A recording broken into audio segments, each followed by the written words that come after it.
مفتی مبشر احمد ربانی Islamic scholar مولانا محمد حسن شیخ پوری رحمۃ اللہ علیہ جب یہ واقعہ بیان کرتے تھے تو وہ کہتے جب کرتا لے کر آئے نا، اب یوسف علیہ السلام کے بارے میں آ کر کہا ابا جی اسے تو بھیڑیا کھا گیا، تو باپ نے نا کرتا دیکھنا شروع کر، کہتے تحقیق شروع کر دی. جیسے یعقوب علیہ السلام نے تحقیق شروع کر دی، کس طرح کا سیانا اور عقل مند بھیڑیا ہے، میرا بیٹا بیچ میں سے آرام سے نکال کے لے گئے اور کرتے کو کوئی خراش بھی نہیں آئی. اور تقلید کرنے والے اندھے ہی تو ہوتے ہیں نا، عقل جو نہیں ہوتی. تو روتے ہوئے ساتھ آئے، وَجَاءُوا أَبَاهُمْ عِشَاءً يَبْكُونَ.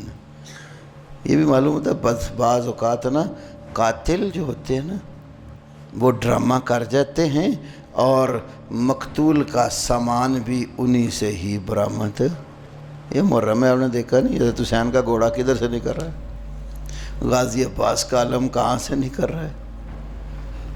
تو یہ ساری چیزیں وہ عشاء کو روتے تو نا کوفے والوں نے بھی مار کر رونا دھونا کیا کہ نہیں کیا. یہ کہ بڑی بڑی کتابوں میں ہے، خلاصۃ المصائب میں ہے، العیون الابرار فی مقتل سید الشہداء میں ہے، احتجاج تبرسی میں ہے، جلاء العیون میں لکھا ہے.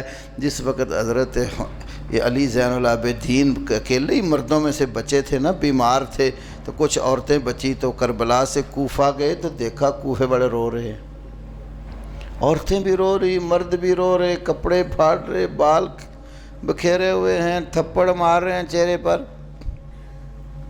تو ڈرامہ کر رہے تھے نا. تو علی زین العابدین نے دیکھ کر کہا ہؤلاء یبکون علینا ومن قتلنا. اور کوفے والوں یہ لوگ ہمارے اوپر رو رہے ہیں، پھر ہمارا قاتل کون ہے؟ سارا خانوادہ شہید کر کے اب رونا دھونا شروع کر دیے. تو بھائی جو حقیقی ہوتے ہیں نا وہ بڑے بندے کے دست و بازو ہوتے ہیں. حضرت حسین کے ساتھ بھی جانے والے کوفہ میں ان کی برادری بھائی بندے، چچا زاد بھائی، اپنا قبیلہ ہی تھا.